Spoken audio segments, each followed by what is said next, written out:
right, welcome to the Jazz Piano School podcast, episode number 76, where we have one mission, and that is to help interested people learn and improve at jazz piano by providing structured and organized jazz piano education.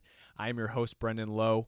As always, thank you so much for being here. Now, in today's episode, I am going to be going over 8 ways to utilize space and approach the use of space in jazz piano. And people throw space around, like, add more space, just go ahead and you need more space, but there's so many different ways you can apply space, and that's what I'm really going to get into today. For the practice materials and a lot of the concepts I'll be going over today, but the practice exercises as far as how to kind of implement the space concepts are going to be a little different than what I'm showing you, because there's definitely a strategy and a method to implementing these ideas into your playing, right? You can't just you definitely should just try these ideas, but going about diligently and disciplining yourself to practice these ideas in a specific way, that's what's going to be in the practice materials for this. And you can get those practice materials for adding space into in the different ways that I go over at jazzpianoschool.com/podcast 76. jazzpianoschool.com/podcast 76. And you can download the practice materials for this episode on adding space. Now, one quick thing, we are building JPS 2.0, and I think I've talked about this before in the last episode. I probably am talking about it a lot because I'm very excited about this. It's going to be a whole man, I don't even know what to say about this. It's once it's out there, it's going to leave people speechless. I'm just going to say that. I mean, this thing is it's a monster, and it's amazing. I mean, it's really, I really truly believe it's going to change jazz piano education for the better and help just tons of people around the world. So I'm super excited about that. And so we are currently in the middle of building that. But Jazz Piano School is being used by some colleges and universities, and I know some teachers listen to this podcast. Obviously, students do as well. But if you're a teacher and you're interested in using the jazz piano curriculum for your school, please send me an email and to the support team, and we will get back to you on that. We can talk about that a little bit as well. Anyway, let's dive right in. So number one is going to be, well, first of all, there's a lot of ways we can use space, right? And like I had said before previously, people like to say, well, you need to add some space in your solo, but how do we actually go about doing that, right? Again, it's one of those kind of general statements I heard a lot growing up. You leave some space in there, right? So, okay, well, it's just, where do I leave space? Do I leave it here? What do I do to leave space? When should I leave space? Do I just leave space, when I feel like it, or what?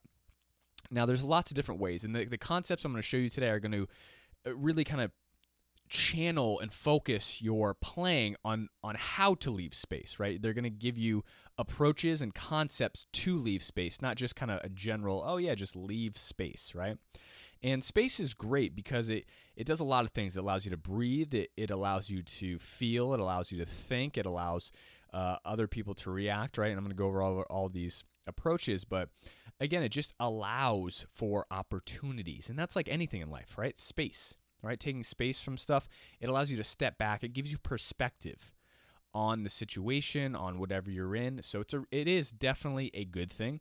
And not having space is also a good thing. So you kind of want a nice balance of both in your playing. So number one is utilizing space to build your right hand solo, right? So there's so many different ways to do this. And the first thing that I'd recommend is just thinking about space as in a phrase, right? So when you say a sentence, so if you go to talk to someone, you finish your sentence with a period. So if I say a sentence like, "Hi John, I went to the store yesterday," right? So that's a clear sentence, phrase. So we want to try and set clear phrases in our playing. So just kind of think about that at first, right? To define your phrase. So if I go to play something, we don't want run-on sentences. I mean, obviously, I can continually play, just keep going, but that's going to be like a run-on sentence. So I'm going to fire up iReal Pro here and demonstrate over It's You or No One, so I can show you with a backing track. Sorry, let me see if I remember how to do this. Where is the recorder? Man, I did this last time. Let me see. Here we go. My bad. I hadn't done this in a while. All right. So here we go. So this is going to be it's you or no one. I'm going to demonstrate the no space and then with space. Here we go.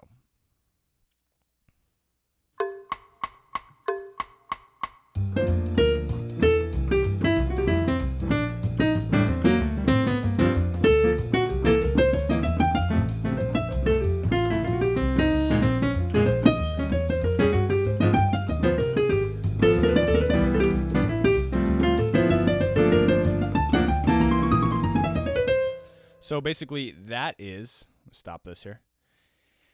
That is, a demonstration of no space, right? Now, did it sound bad?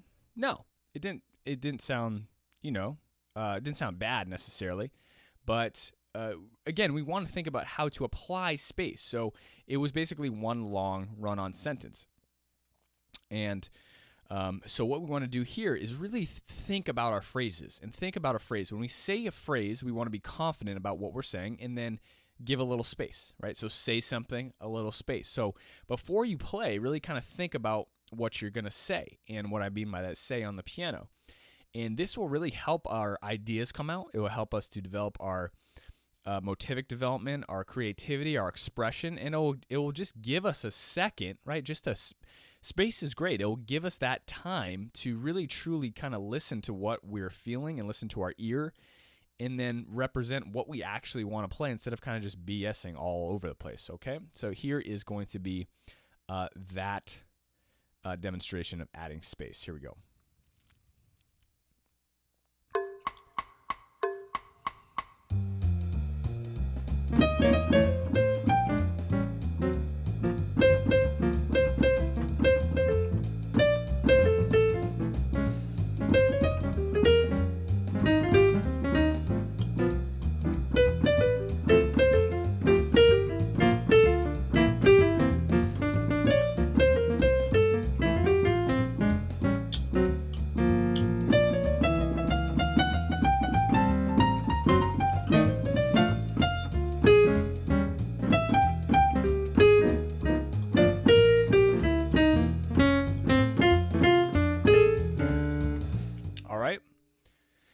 So with that, again, I mean, adding the space consistently where you want it, the whole purpose of taking that space is to give you that time to think about what you want to play. Not really think, but feel what you want to play. You're not just going to be regurgitating words. You want your expressions to mean something. That's going to be a lot more powerful than kind of just playing. I mean, your brain and hand can easily go on autopilot and play things you know. Right? We can always just play things we practice, especially when we're on a concert or a gig or an actual performance. And the whole purpose of not the whole purpose, but we want to get in that zone, right? And there's some pianists that just kind of transcend, I don't know what it is. They can move you, right? They move you by what they're playing. Brad does that really well. Brad Meldau, right? Keith Jarrett does that really well. And it's because, it's true. It sounds like everything they play is true expression. And space in your right hand solo is going to allow you to do that. Now, that's just number one. We're just kind of skimming the surface here. There's purpose for space, right? So this kind of purpose for my right hand space is meant just for myself, right? It's just for kind of self-expression purposes. Now, there's other purpose for space that lead to different things, right? So leaving space can let your other band members contribute to the group, and this is going to be number two, right? So they by setting something up for the group, I'll leave space in purpose of having the drummer say something or the bass player respond, right? Depending upon what it is, and if they don't respond, not necessarily, that's the fun of it. Sometimes they do, sometimes they don't, but you're leaving room for the conversation with the other band members, right? So I might play, I don't need to play with an iReal Pro here, but again, playing the same tune, I might say something like, I might start off the tune, 1, A 1, 2, 3, 4.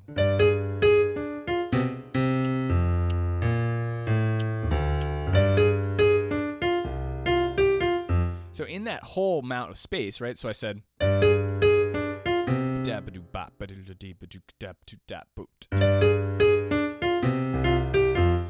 right? So I left whole 2 measures for either the bass player or the drummer to respond, right? Just because I played a simple melody and I left the space with the purpose of, I'm starting the conversation. So I said something and then I responded to see what they would say. Now, if they played something in response to what I said, maybe I go, if they played that then maybe I go. So you can actually leave space with the purpose of seeing what your other band members will respond to.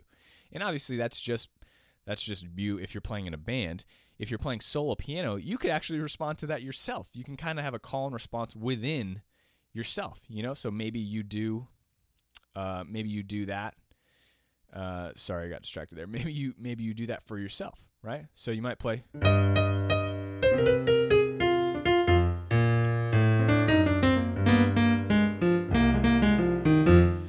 So you kind of said something yourself up high, you left a little space, and you responded yourself down low, right? So that's number 2, leaving space for the other players to say something. Now, the other number 3 we're moving on to is leaving space so that your left hand harmonies can come out. And if your right hand's just constantly playing, your left hand kind of gets drowned out a little bit. And that's not always bad, but right, it's nice to have kind of a balance. It's nice to use both textures, and your left hand harmonies can really stand out when your right hand's not playing. So it gives your left hand a chance to come out, be heard, and conversate with your right hand, right? So I'll demonstrate here with It's You or No One again. And again, my right hand's going to say something, leave space for my left hand to talk back, and then go back to my right hand. Okay, so that's the purpose of leaving space for your left hand. Here we go.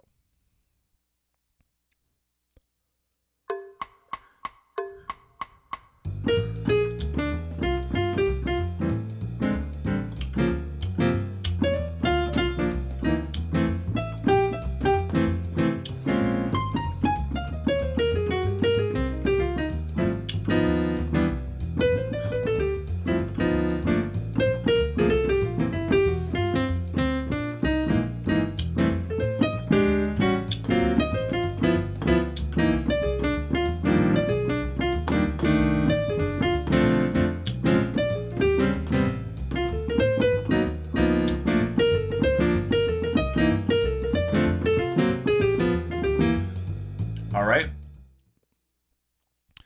So having that purpose of leaving space for your left hand, actually it serves in a lot of different ways. It leaves space, first of all, but it also forces you to focus on your left hand, having specific comps or having specific rhythms or saying specific things in relation to what your right hand is playing. So it's really forcing you to kind of lock up your hands. Again, instead of just having your left hand on autopilot, right, all the time, where it's just kind of comping there, you're not really doing much. I mean, sometimes it's hitting some voicings, but it's not really interacting. I mean, your left hand adds so much, right? Don't ever forget that. So that's going to be number 3, your left hand harmonies come out. Now, the other way we can leave space, number 4, is going to be just in your left hand. And I think a lot of people forget this too. Bill Evans, a master of doing this, and not many people talk about this, or I don't know. It just doesn't come up much. Keith Jarrett's also great at doing this, but their left hand doesn't play, right? It just doesn't play forever. And it's just like, wow, all they're doing is soloing. But then, see, the amazing thing is about this, because they leave so much space in their left hand, when it does come in, it feels like a completely different experience. It's amazing what happens when you do that. And it'll even astonish you, right? This is what I want you to try. I'm going to do it right now, but the feeling that goes on because of the atmosphere you create without your left hand, then when it comes in, it's just like, oh, You know, it's like it's like a presence, like a godly presence, like a light opening up in the clouds. It's just undescribable. And the only reason it feels like that's because you're not doing it all the time. I mean, that's the power of space. All right, so let me demonstrate that here. I just love this. I love doing this. It's a really fun exercise just to demonstrate the power of how space helps. Here we go.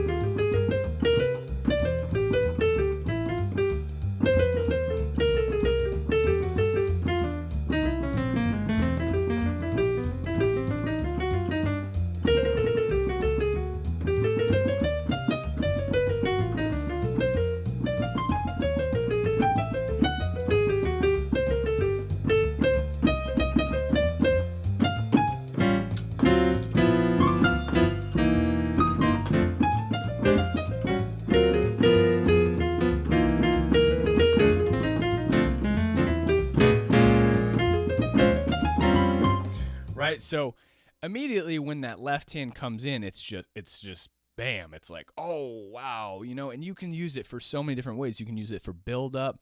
I kind of used it there for a build up approach. You know, when my left hand came in, I went into more of an altered sort of bluesy thing.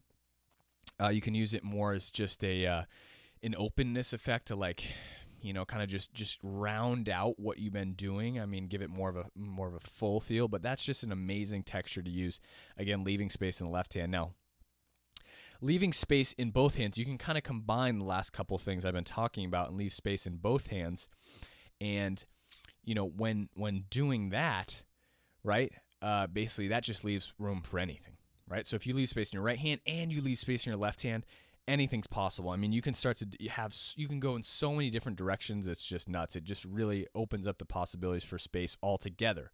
So again, just to recap, right? Initially, we were just thinking about leaving space in our right hand. That's generally the first thing that people go to. Oh, okay, I'll leave space in my solo. But again, there's so many different ways to approach it. And once you start to add on these layers, it's going to really open up your improv ideas and allow you to take more choruses, allow you to want to express yourself more, allow for more creativity to come in. It just opens the floodgates for you to improve and develop on your self-expression and on your solos. All right, so here is both hands leaving space in any variation you want. All right, and again, this is gonna a lot of opportunity for improv here. Here we go.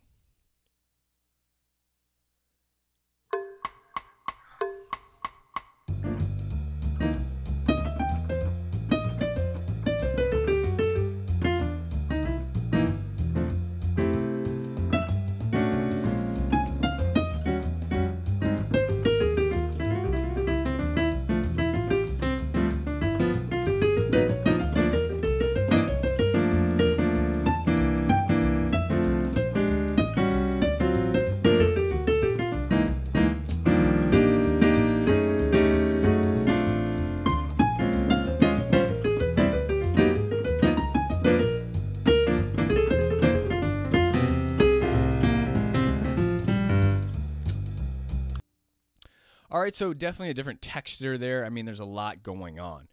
And I'd recommend attempting those types of things once you've kind of moved through a lot of the initial, you know, practice exercises and concept and work with those until, you know, with that much possibility, you know, it can feel overwhelming, right? Because you can leave space in your right hand, leave space in your left hand. You can have, you know, leave space between both, but with in certain areas, a little space in your right hand, a lot of space in your left hand, a little space in your left hand, a lot of space in your right hand. There's so many opportunities.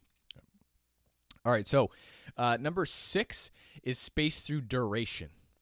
So a lot of people think space and they think nothing, right? You think, oh, I'm not going to play anything.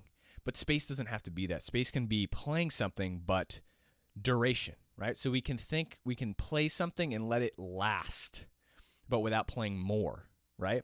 Or we can play minimal and leave space, but through notes, right? And that can be, again, that can be through your left hand or through your right hand or both, a combination of both, right? So instead of playing, you know, I don't need to demonstrate with IRL Pro here, but we can play 1, 2, a 1, 2, 3, 4.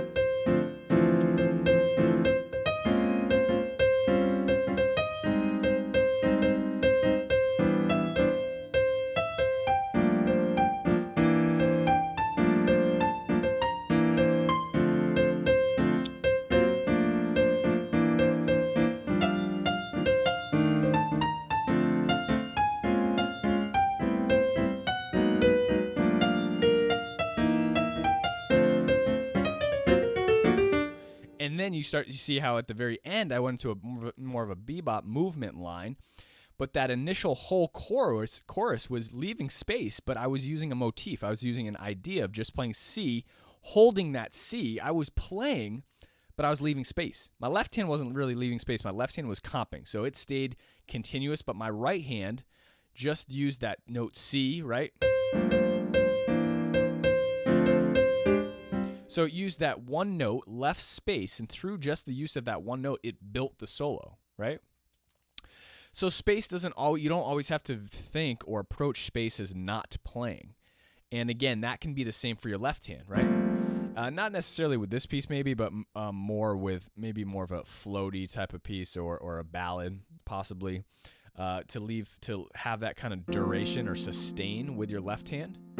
I mean, you can kind of do it with this piece, but it would be more of like your chords meshing into each other as you move. Especially with ballads, I really like that texture a lot, right? So your hands are moving into each other. If I pull up Body and Soul real quick, just so I can show you this. Whoops. So watch my left hand. It's not going to leave space. It's going to be continuously comping, but the textures are going to mesh into each other. So there is space, if that makes sense. So I'm leaving space without leaving space, right? Here we go.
So now, again, my left hand was continuously playing, and that's the point, but it was leaving space because I was just holding. I mean, I could have done, more,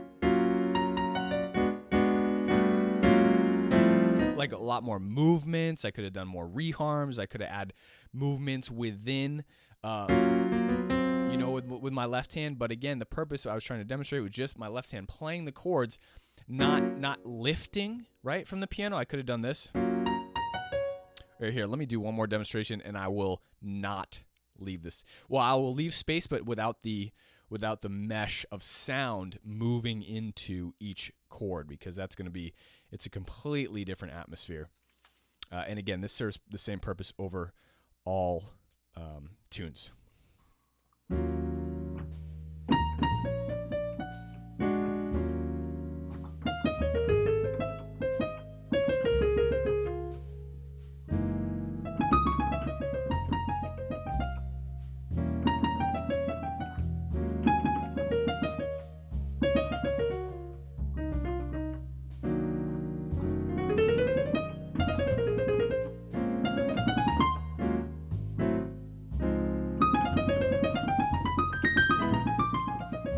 Right, so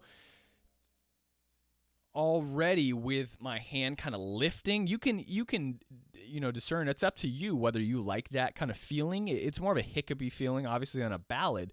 But again, more of a up-tempo tune. You're going to get a completely different atmosphere by just lifting your left hand comping rather than having the sound kind of merge into each other. All right, so definitely a different space there. So space through duration. That was number 6. Now, number 7 is space in comping, right? If you have someone soloist, you're playing in a group, or you're playing with a singer, stuff like that, space in comping and subtleties and textures, right? So space is going to give you a lot of opportunities for textures, and I love textures. My former teacher at New School University always would talk to me about textures, and it really completely changed the way I look at the piano and approach playing. Instead of thinking about notes all the time, you're thinking about textures. And it's a great thing because there's so many different textures. If you think about notes, you only have 88 notes, right? But if you think about textures, you can do 10 textures on one note. And then you multiply that by 88. I mean, that's a lot of different textures, right? So it just brings you into a completely different depth of playing. Now, again, for comping, what was I playing before? It's You or No One. If we are doing, I'll pull this up here. If we are doing It's You or No One, whoops. And again, comping-wise, right, leaving space for yourself while comping is going to allow many different textures. Like if you go back to some of the comping podcasts, we talked about low-end textures, right? High-end stuff. Double-handed things, drop 2s here if you want.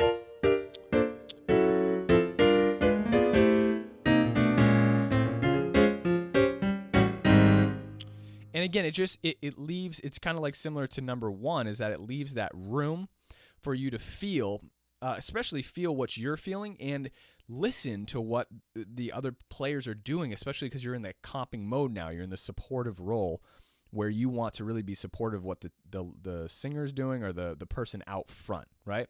So I'm going to leave space just in comping again and think about textures all over the piano. And I'm improvising my solo. Comping, like comping is a solo, and don't ever think you're just playing chords. I mean, you are essentially improvising ideas through your comping to help support the soloist, whoever's out front. All right, here we go.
So again, leaving space for that type of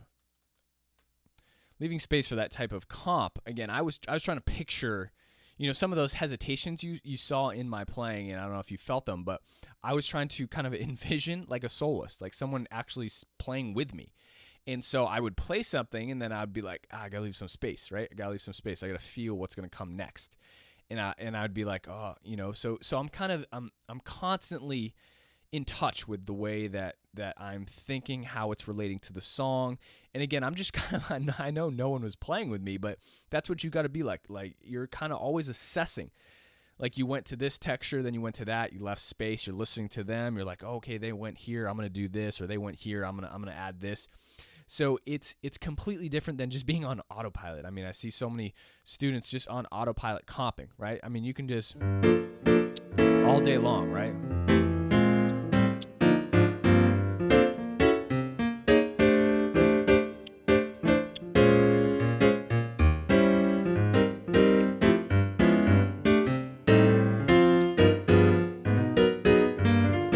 I mean, I could do that all day.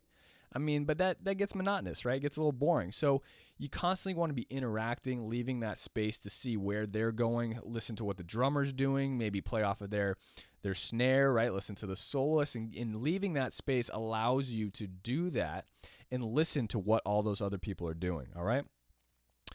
All right, now the last one is number 8, and that's just the amount, all right? So the amount, this is a very easy one, but you're constantly assessing the amount of space that you're leaving depending upon all the different aspects that you're looking to do, right? So if you're looking to do space in your right hand, you can do a lot or a little space, right? You can use space in a lot of different ways. You can do, kind of thick space, like I talked about duration, or thin space. You can do lots of space or you can do little space. And remember, each texture has its own way of building up a song.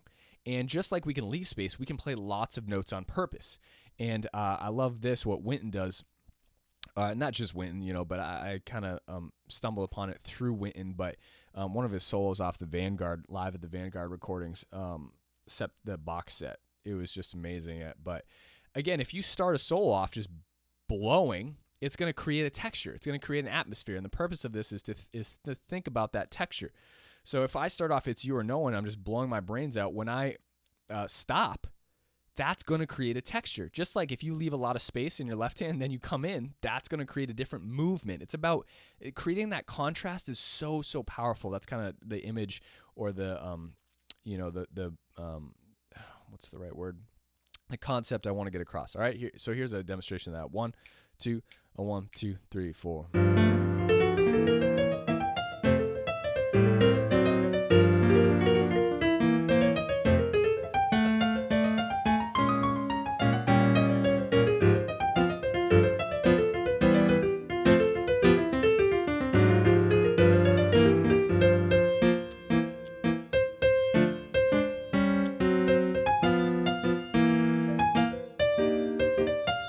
Right, so changing up the texture when you switch like that, it's like, oh wow, it totally, you're conscious of it, and it totally creates a separation between what you're playing. I mean, and even if you played, there's an extreme of playing that he was playing all 16th notes. So if I was playing.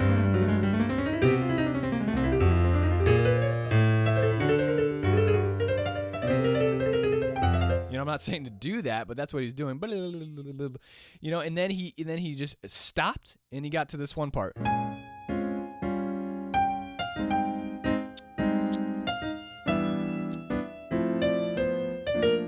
And played a really nice melody, and it's like, oh wow. Like, so it's like storm and sun, right? Or sun and storm. I mean, you want to have that contrast no matter what you're doing, because of the thing you're doing before, it makes the new thing that much more powerful. But if you're doing the same thing constantly, then you don't have any of that power. It actually takes away from the power of playing 16th notes, right? If you're always doing 16th notes, right? So it's not that you want to add space necessarily, even though this podcast is about adding space, but it's that you want to realize the potential and power for contrast. And by adding the space, it allows you to, it gives more power, it gives more uplift to the things that you're constantly doing. And that's why it's great to add that space. So again, just to go over the points we talked about. So adding space in your right hand, obviously that's the general one, but think about, take your time, right? Think about the ideas, think about the feelings that you get while leaving that space. Think about the textures, all right? Number 2 is purposely leaving space so that other players can say something, maybe the bass player, the drummer, then you can respond, or you can purposely leave space for yourself to respond to, kind of like calling response to yourself. Number 3 is going to be left-hand harmonies to come out. Leaving that space really allows your left hand to dig in, allows you to kind of switch up your left-hand voicings, add some extensions. Maybe you go into some sus chords, right? You can add some altered chords, really kind of reharm the tune that you're playing. Again, I was making a lot of those minor chords, dominant chords, right, with altered voicings. That's the way it really changes up. I can't really get that sound out of my right hand. Like when I play this G minor, I was making that G minor a flat 13, dominant 7.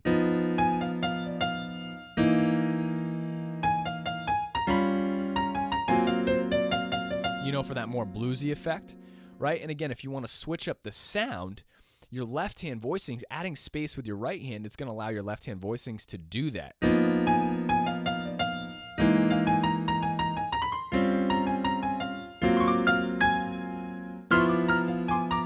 Right? Stuff like that.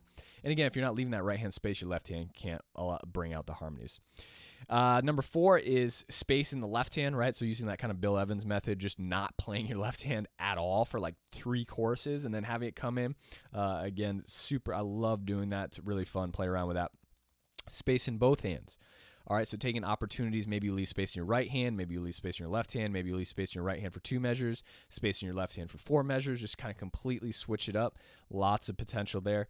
Number 6 was space through duration. Now, you don't always have to not play when leaving space, right? You can let your chords ring out, you can let your notes ring out, you can let your sound mesh or move into the next sound, right? Number 7 is space in comping or subtleties in texture, right? So when you leave space through your comping, you can create lots of different subtleties in the texture, right? Space, right?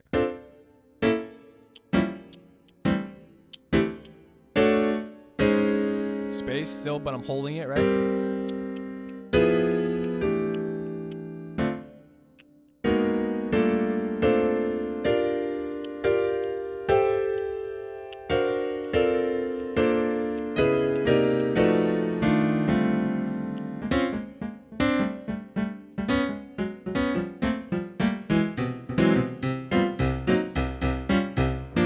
Right, stuff like that. So you're thinking about textures, right? Really harness the power of textures when you're leaving the space there, number 7.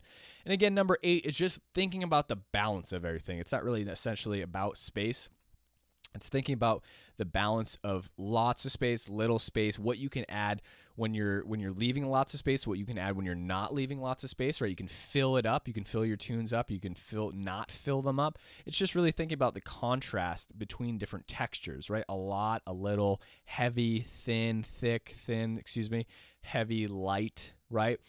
Staccato, legato. Just think about all the different textures that you can play with, because it's just an immense amount of possibilities to really kind of, uplift your playing while not thinking about notes necessarily. Like I think people get stuck in thinking about the chords, like, oh, G minor, what do I play over this? Well, try and think about textures, right? Instead of just, use what you have, but think about the textures you're going to play it with, right? Again, Horowitz, he said he had basically 97 different ways to play one note. Horowitz, a classical pianist, right? 97 different ways to play one note. That's ridiculous. So you can apply that type of approach to jazz, and it's really definitely going to make a huge difference in your playing, because you're creating music, right? It doesn't always have to be mathematical. Like, what modes do I play? What altered scale do I play here? How do I voice this, right?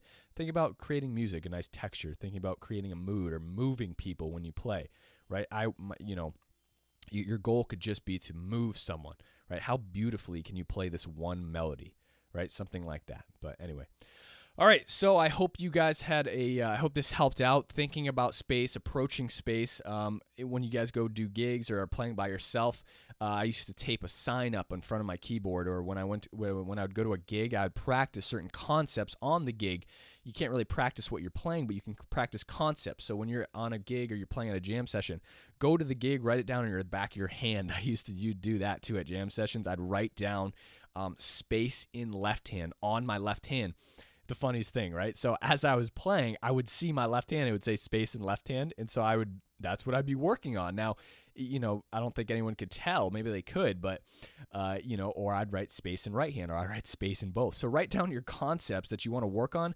Otherwise, if you don't have them in the front of your mind, then it's hard to work on these types of spacious conceptual ideas, right? To implement into your playing. All right, guys. Thanks so much for joining me. I really appreciate it. Again, for the podcast, for that practice materials, go to jazzpianoschool.com/podcast 76, and I will talk to you in the next episode. Happy practicing.